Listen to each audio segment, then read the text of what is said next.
the policy, this is what we do. Please, the focus is, the idea is to transform African food system. Also want to also ensure that the rural livelihoods are developed through building resilience of rural community. The focus is on the rural farmer, the smallholder. In all that we do, we want to focus on the small farmer. How do we make them to be resilient? How do we make their production system to be resilient? How do we make them to stay and to remain in agriculture through agricultural food system transformation? And we have been driving the issue of climate-smart agricultural technologies, which irrigation is key. That is what we use in terms of strengthening the rural livelihood. Now, specifically on the policy issues, yesterday also at the lead presentation, I'm sure you saw the African Union Framework for Irrigation Development. We have elaborated a continental guidelines that frame the various pathways for irrigation development in the continent. Now, I told you initially, I said at the AU level, we don't have projects in member states. But what we have developed is to develop this blueprint, like a guidelines, that countries that want to develop irrigation can look at the various pathways. These pathways are just typologies. Is it farmer-led irrigation? Is it large-scale irrigation scheme? Is it use of wastewater?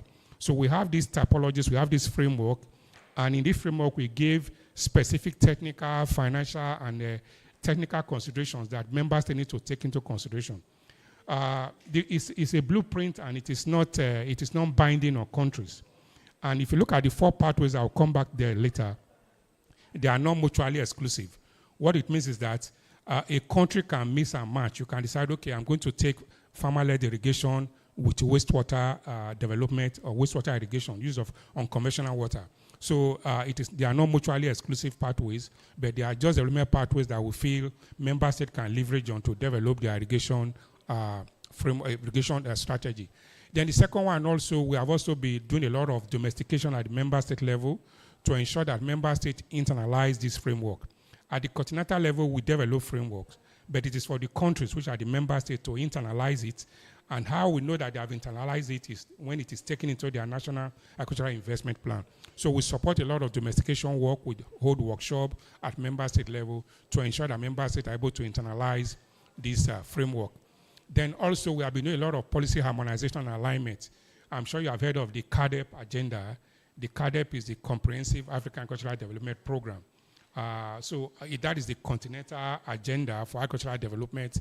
We want to ensure that whatever countries are doing are in alignment with the continental framework, which is CAADP. So we do a lot of policy harmonization. We advise countries on how to align their policy, what to do in terms of infrastructure, in terms of education, to ensure that they're able to take up irrigation and advance. So the other one is we have also done some studies on different agricultural water management, including irrigation typologies in the countries, throughout the continent.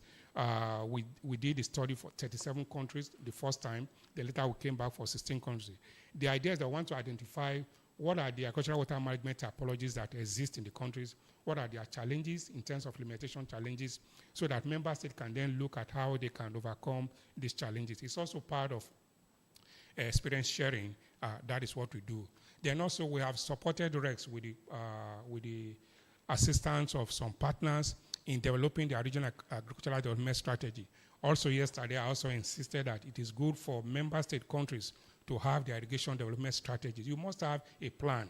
If you don't have a plan, then how are you taking up agriculture? So it is also good. We have been encouraging. 2 minutes more. Our times fly. I thought it's okay. Next slide then. Next slide then. So, yeah, you. And I was taking my time with the 20 minutes I have. Yeah. Yes. So sorry, this is the capacity building. Maybe this is the capacity building. The idea, like I told you, I said, is to bridge capacity gaps. And what we have been doing here in terms of practical training, we have been also doing experience sharing and, yes, thank you. So we have been doing a lot of, thank you. We have been doing knowledge exchange workshop targeting directors of irrigation in the various member states. So every year we bring in directors of irrigation and policy officers. We tell them what other countries are doing, and what they can learn from other countries. We have also brought on board the Rivers and Lake Basin Organization because they are also involved in some irrigation work. Next slide, please. Let's move. Okay, these are some continental expressions on irrigation because at the continental level, there have been various decisions by heads of states and governments on this is where we want to take irrigation to, starting from year 2000, where we have the African Water Vision with the objective. Then there was the site declaration in Libya in 2004. There was the Abuja Food Security Summit that also spoke to irrigation here in 2006. In 2008, there was the Sharm el-Sheikh Declaration in Egypt that also spoke to on how we can take irrigation development. Then 2014, the CAADP Malabo, and the 2020, that is the framework I talk about. Next slide. So this is the framework, this is the continental framework. It was presented yesterday by the IMI. So this one has the 4 pathways for irrigation development. And like I said, they are not mutually exclusive. Countries can take, mix and match of this. So the conditions for adopting any of them is stated in the framework so that countries can look at what obtains. Next slide, please. Now, I would have loved to talk more about this because this is the Continental Development Blueprint. This is the CAADP. CAADP is the Comprehensive African Agricultural Development Program. All that we do in agricultural development is under CAADP. So here it is a 10 years agenda. We had, first of all, in 2003, there was the Maputo CAADP. Maputo, then in 2014, there was the Malabo CAADP. And just this year, 2015, we have the Kampala CAADP. So the idea is to define strategies for countries to use in developing agriculture. We talked about what countries should do, how they should do it, and why they should do it so that they can advance agricultural development. Next slide. Here, because I said we have 10 years for each of the CAADP, there's a Maputo, the Malabo, and the Kampala. For each of them, they spoke to irrigation and agricultural water management strategies. So this slide explains specifically what the various CAADP agenda, what they should focus on. But let me just go to Kampala, which is where we are now, because Kampala will start next year. It was launched this year. And like I said, there's a departure now from agriculture to agri-food system transformation. And the idea is to have a broader approach into looking at agri-food system, including the value chain development. It aims to create sustainable and resilient system that will benefit the farmer. And you will know that in all these our declarations and agenda, the focus is on the smallholder. And the reason is obvious because in the continent, the smallholders are the dominant actors in food production. So in all that we do at the continental level, we focus on the smallholder. Now, in the Kampala declaration also, you find out that in Malabo we had 7 objectives, strategic objectives, but in Kampala we have reduced it to 6 now, and we expect that countries will look at these 6 strategic objectives and see how they can advance them. But it spoke actually on innovative water management and also including soil health. Next slide. These are some of the training. These are just photos. I think I'm rounding up now. So these are some of the trainings we conducted. This was in Algeria for the Francophone countries. The first one, please, can you go to the first one? Yeah, this was in Egypt for the Anglophone countries, for the African, for the English-speaking country. Next slide. This was in Algeria for the Anglophone, for the Francophone. This was the Directors Summit we had last year in Kigali. For directors of irrigation in the continent. Next slide. This one was in Marrakesh. This is, I think this was in Marrakesh in Morocco. This was for Francophone countries, yes. Next slide.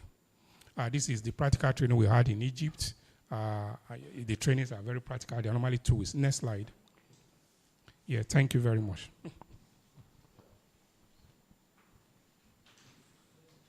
No round of applause, eh?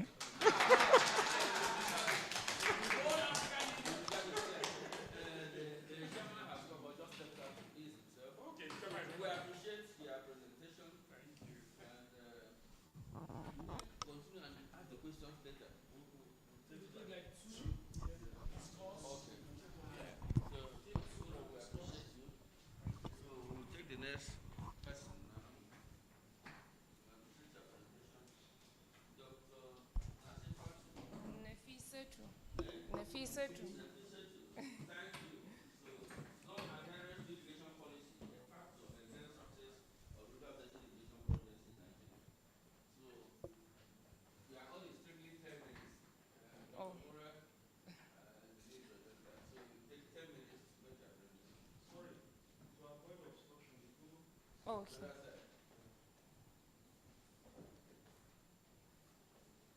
Okay, my name is Nafisa Abdulhamid Abubakar, and my topic is non-adherence to irrigation policies, as written on the board.